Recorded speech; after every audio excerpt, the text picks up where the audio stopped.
একদা মদিনার দুই ব্যক্তি টেনে হিসড়ে এক যুবককে অর্ধপৃথিবীর শাসক খলিফা হজরত ওমরের দরবারে হাজির করল এবং বিচার দাখিল করল যে এই যুবক আমার পিতাকে হত্যা করেছে, আমরা এর নেই বিচার চাই।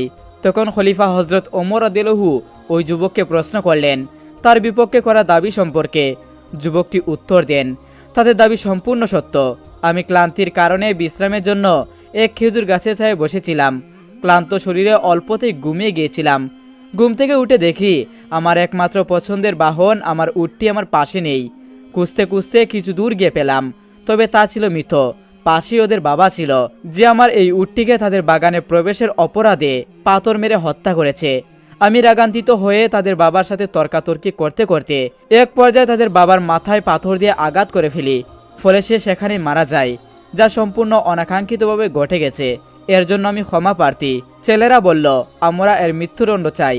হজরত ওমর রাদিয়াল্লাহু সব শুনে বললেন, উট হত্যার বদলে একটা উট নিলেই তো হতো, কিন্তু তুমি বৃদ্ধকে হত্যা করেছ, হত্যার বদলে হত্যা। এখন তোমাকে মৃত্যুদণ্ড দেওয়া হবে। তোমার কোনো শেষ ইচ্ছা থাকলে বলতে পারো। নৌজওয়ান বলল, আমার কাছে কিছু ঋণ ও অন্যের কিছু আমানত রয়েছে। আমাকে যদি কিছুদিন সময় দিতেন, তবে আমি বাড়ি গিয়ে আমানত ও ঋণের বোঝা পরিশোধ করে আসতাম। খলিফা হজরত ওমর রাদিয়াল্লাহু বললেন, তোমাকে একা ছেড়ে দিতে পারি না। যদি তোমার পক্ষে কাউকে জিম্মাদার রেখে যেতে পারো, তবে তোমায় সাময়িক মুক্তি দিতে পারি।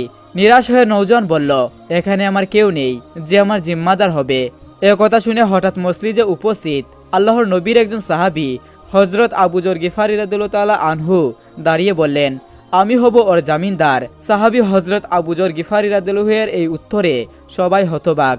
একে তো অপরিচিত ব্যক্তি, তার উপর হত্যার দণ্ডপ্রাপ্ত আসামি, কিভাবে তিনি এই লোকের জামিনদার হলেন? খলিফা বললেন, আগামী শুক্রবার জুমা পর্যন্ত নৌজওয়ানকে মুক্তি দেওয়া হলো। জুমার আগে নৌজওয়ান মদিনায় না এলে নৌজওয়ানের বদলে আবু যরকে মৃত্যুদণ্ড দেওয়া হবে। মুক্তি পেয়ে নৌজওয়ান ছুটল মাইলের পর মাইল দূরে তার বাড়ির দিকে। আবু যর রাদিয়াল্লাহু তাআলা চলে আসলেন তার বাড়িতে। এদিকে দেখতে দেখতে জুমাবার এসে গেল, নৌজওয়ানের কোনো খবর নেই।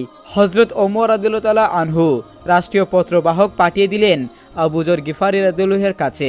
পত্রে লেখা, আজ শুক্রবার বাদ জুমা ওই যুবক যদি না আসে, আইন মোতাবেক আবু যর গিফারিকে মৃত্যুদণ্ড দেওয়া হবে।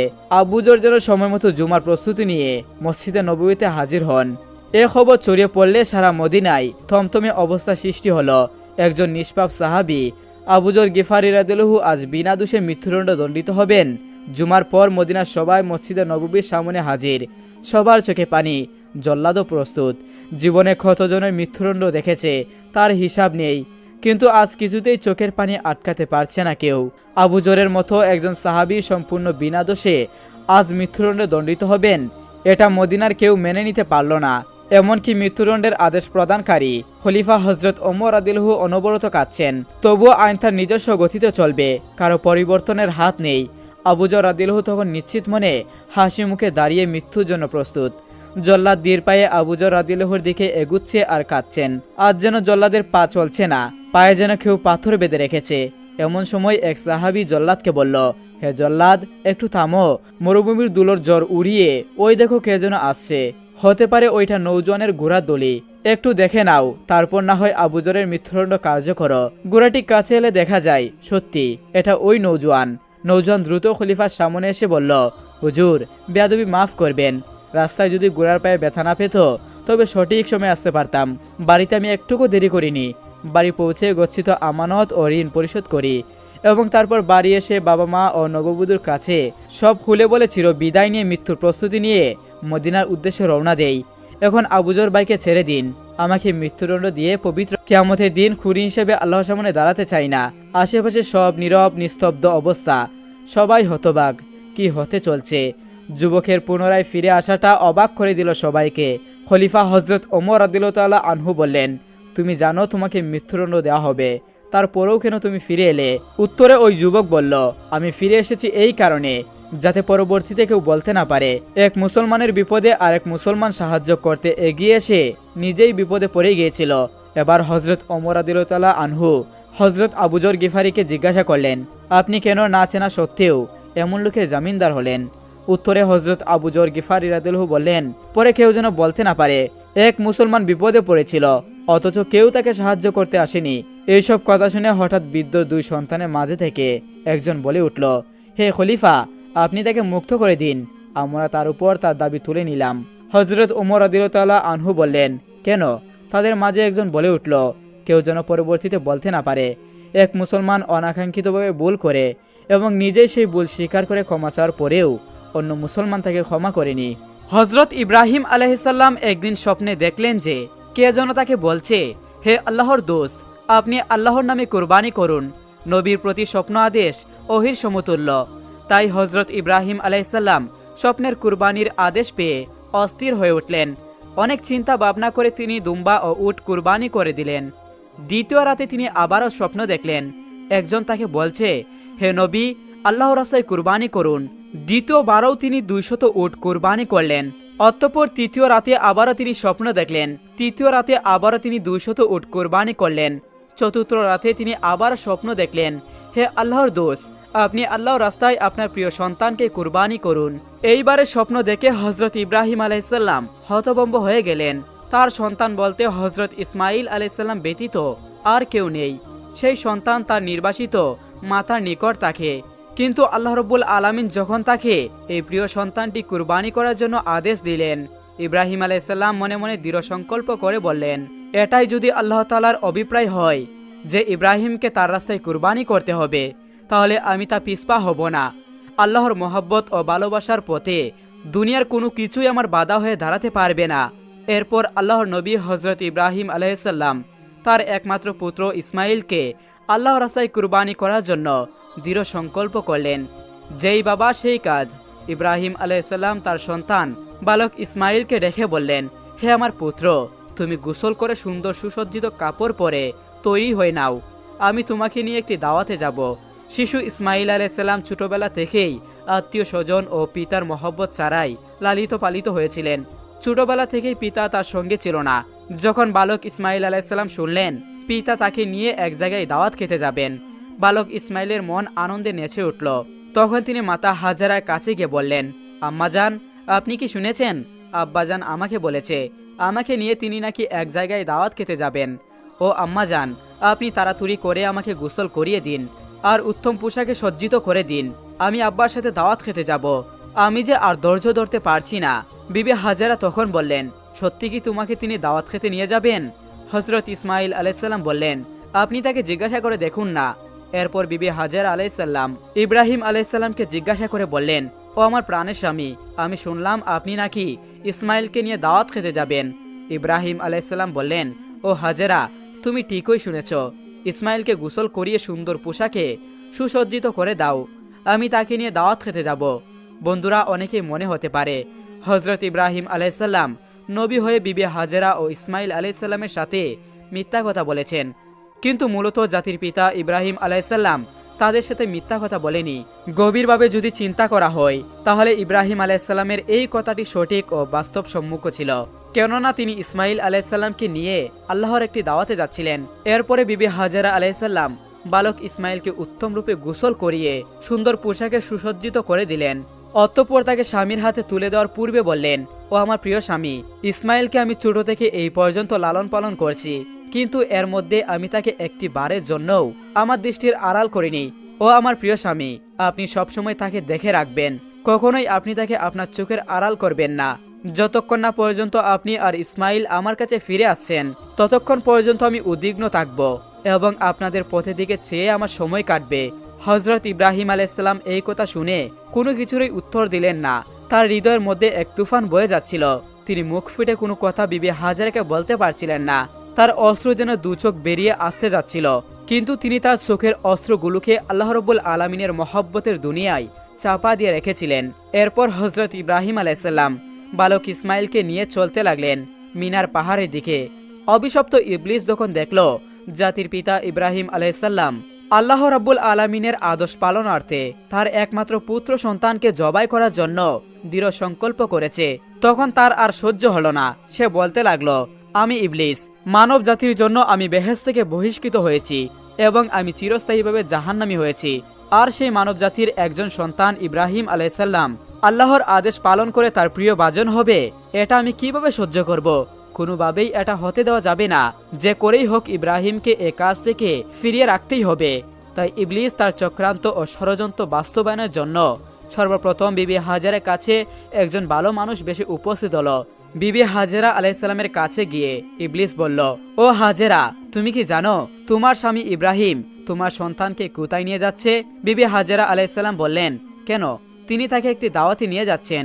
ইবলিস বলল, আমি এতদিন ঠিকই শুনেছি নারী জাতি অত্যন্ত সহজ সরল ও ভোলাবালা, তাদেরকে যে কোনো মিথ্যা কথা বলে ও প্রতারণামূলক কথা বলে ধোঁকা দেওয়া যায়। তোমার স্বামী তোমাকে ধোঁকা দিয়েছে। বিবি হাজেরা আলাইসাল্লাম শয়তানের মুখে এইসব কথা শুনে বললেন, তুমি কেমন কথা বলছো? আমার স্বামী আল্লাহর নবী, তিনি কিভাবে আমাকে ধোঁকা দিতে পারেন? আমি তোমার কথা বিশ্বাস করি না। আর সত্যি করে বলো তো, তুমি কে? কি উদ্দেশ্যে তুমি আমার স্বামীর বিরুদ্ধে তুমি আমাকে মিথ্যা কথা বলছো? তুমি এক্ষুনি আমার কাছ থেকে দূর হয়ে যাও। ইবলিস বলল, ও হাজেরা, এখন তো তুমি অত্যন্ত তেজের সাথে কথা বলছো, কিন্তু কালকে যখন দেখতে পাবে সত্যি ইব্রাহিম তার সন্তান ইসমাইলকে জবাই করে দিয়েছে, তখন দেখা যাবে তোমার এত তেজ কোথায় থাকে। বিবি হাজেরা আবার বিরক্ত হয়ে বললেন, আচ্ছা তুমি কি বলতে চাচ্ছ একটু খুলে বলো। শয়তান বলল, আমি তোমার কাছে সেই কথা বলার জন্য এসেছি। বিবি হাজেরা বলল, তুমি কি আমাকে বুঝিয়ে বলতে পারো এর কি কোনো যুক্তি হয়? একজন পিতা কেন তার একমাত্র নিরপরাধ সন্তানকে জবাই করবে? শয়তান বলল, ও হাজেরা, ইব্রাহিম অযথা ইসমাইলকে জবাই করবে না। আল্লাহ রাব্বুল আলামিন তাকে নির্দেশ দিয়েছেন তিনি যেন ইসমাইলকে তার রাস্তায় কুরবানি করেন। এ কারণে ইব্রাহিম তোমার পুত্র ইসমাইলকে জবাই করতে মিনার পাহাড়ে নিয়ে যাচ্ছে। এখনো সময় আছে, তুমি তাড়াতাড়ি করে ইসমাইলকে তার হাত থেকে রক্ষা করো, না হলে দেখবে ইব্রাহিম তোমার পুত্র ইসমাইলকে আল্লাহর আদেশ পালন করতে গিয়ে জবাই করে দিয়েছে। বিবি হাজেরা এবার শয়তানের কথা শুনে বললেন, আল্লাহ রাব্বুল আলামিন দুনিয়ার এতগুলো মানুষের মধ্য থেকে যদি আমার ইসমাইলকে তার রাস্তায় জবাই করার জন্য কবুল করে থাকেন, তাহলে এর চাইতে বড় সৌভাগ্যের বিষয় আর কি হতে পারে? শুধু একজন ইসমাইল নয়, আল্লাহ রাব্বুল আলামিন যদি আমার হাজার হাজার সন্তান দিতেন, আর সেই হাজার হাজার সন্তানকেও যদি আল্লাহ রাব্বুল আলামিন তার রাস্তায় কুরবানি করার জন্য আদেশ দিতেন, আমি খুশি মনে তাদের সকলকে আল্লাহর রাস্তায় উৎসর্গ করে দিতাম। আমি বুঝতে পেরেছি তুমি ইবলিস, আর তুমি আমাকে ধোঁকা দিতে এখানে এসেছো। আমি তোমার নিকট থেকে আল্লাহ রাব্বুল আলামিনের কাছে আশ্রয় প্রার্থনা করছি। আউযু বিল্লাহি মিনাশ শাইতানির রাজিম, লা হাওলা ওয়ালা কুওয়াতা ইল্লা বিল্লাহিল আলিউল আযীম। হে ইবলিস, তুমি এক্ষুনি আমার চোখের সামনে থেকে দূর হয়ে যাও। হাজেরা আলাইহিসসালামের এই তেজদীপ্ত বক্তব্য শুনে ইবলিস আর তার কাছে টিকতে পারল না। অতঃপর ইবলিস শয়তান চলে গেল। ইবলিস যখন দেখলো বিবি হাজেরা আলাইহিসসালামকে কোনো রকম ভাবে ধোঁকা দেওয়া যাচ্ছে না, তখন সে চিন্তা করতে লাগলো, যাই বালক ইসমাইলকে গিয়ে এই কথা জানাই। হযরত ইসমাইল আলাইহিসসালাম ইব্রাহিম আলাইহিসসালামের পিছনে পিছনে চলছিলেন এবং কিছুটা ইব্রাহিমের পিছনেই ছিলেন।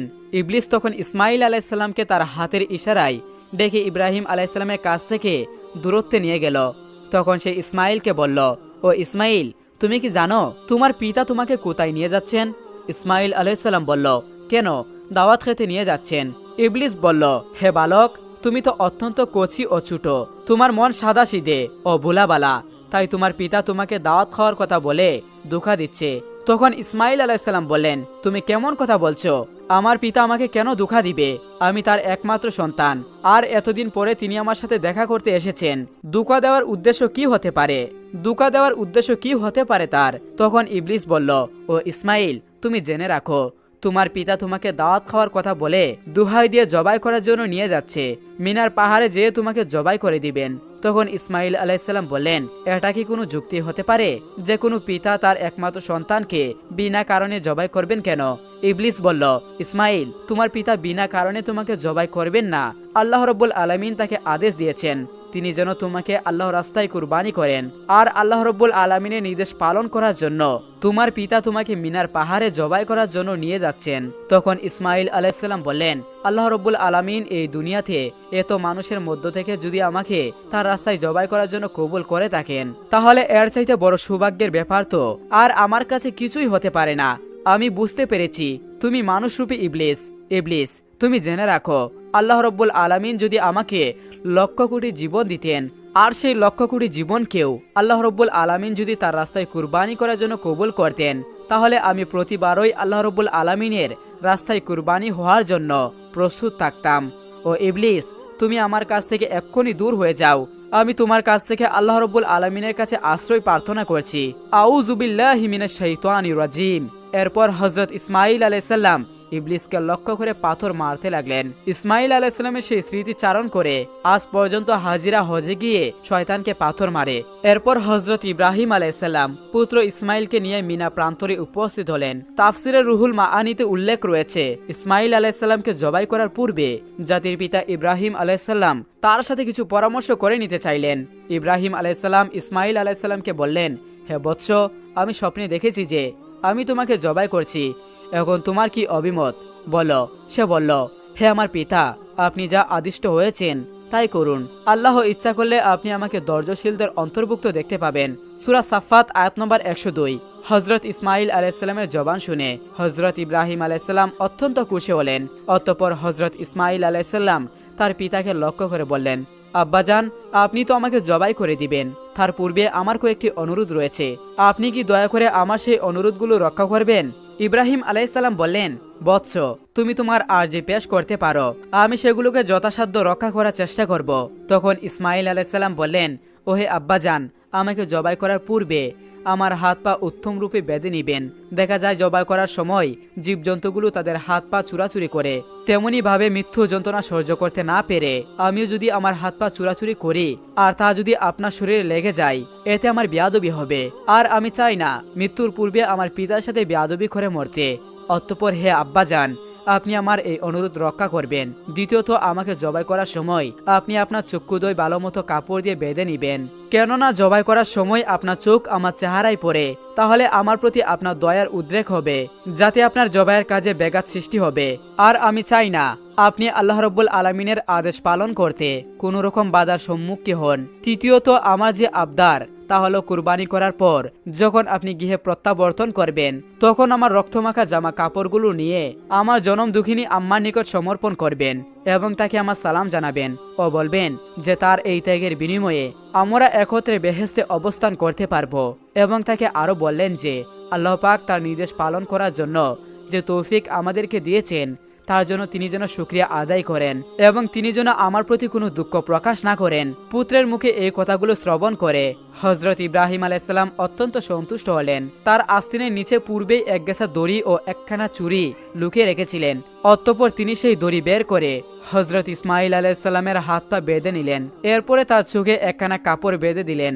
অতঃপর হযরত ইসমাইল আলাইহিসসালামকে জবাই করার জন্য মাটিতে শুয়ে দিলেন। জাতির পিতা ইব্রাহিম আলাইহিসসালাম তার হাতে ছুরি নিয়ে প্রস্তুত রয়েছেন। তিনি জবাই করবেন তার একমাত্র সন্তান ইসমাইলকে। তিনি এর মাধ্যমে চাচ্ছেন আল্লাহর আদেশ পালন করতে। তিনি সংকল্প করেছেন আল্লাহর আদেশ পালন করতে তাকে পৃথিবীর কোনো শক্তি বাধা দিতে পারবে না। পিতা তার পুত্রের গলা ছুরি চালিয়ে দিবেন। আল্লাহর প্রেম ও মহব্বতের মাতোয়ারা হয়ে এই দৃশ্য দেখে আসমান ও জমিনের ফেরেশতারা প্রলম্বিত হয়ে যাচ্ছে। তারা আল্লাহর তাসবিহ পবিত্রতা ঘোষণা করছে। এরপরে হযরত ইব্রাহিম আলাইহিসসালাম ইসমাইলের গলায় ছুরি চালাতে যাবেন।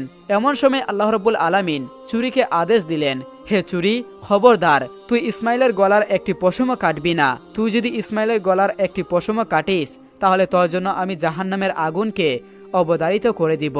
অতঃপর হযরত ইব্রাহিম আলাইহিসসালাম বিসমিল্লাহ বলে পুত্র ইসমাইলের গলায় ছুরি চালিয়ে দিলেন। কিন্তু ছুরি তো পূর্বেই আল্লাহর নির্দেশ পেয়েছে। সে আল্লাহর ভয়ে ভীত হয়ে ইসমাইল আলাইহিসসালামের গলার একটি পশমও কাটল না। ইব্রাহিম আলাইহিসসালাম বারবার ইসমাইল আলাইহিসসালামের গলায় ছুরি চালাচ্ছেন, কিন্তু কোনো রূপেই তিনি তার গলা কাটতে সক্ষম হচ্ছিলেন না। তখন ইসমাইল আলাইহিসসালাম পিতাকে ডেকে বললেন, আব্বাজান, আপনি সম্ভবত আমার স্নেহের প্রভাবে প্রভাবিত হয়ে জুড়ে ছুরি চালাতে পারছেন না। ও আব্বাজান, আপনি আপনার গায়ের সমস্ত শক্তি দিয়ে ছুরি সঞ্চালন করুন। আমরা যদি আল্লাহ রাব্বুল আলামিনের আদেশ পালনে ব্যর্থ হই তাহলে আমাদের দুজনকে জবাবদিহিতা করতে হবে। ইসমাইল আলাইহিসসালামের এই কথা শুনে হযরত ইব্রাহিম আলাইহিসসালাম পুনরায় তার গায়ের সমস্ত শক্তি দিয়ে তার গলায় ছুরি চালাতে লাগলো। কিন্তু তারপরেও ছুরি হযরত ইসমাইল আলাইহিসসালামের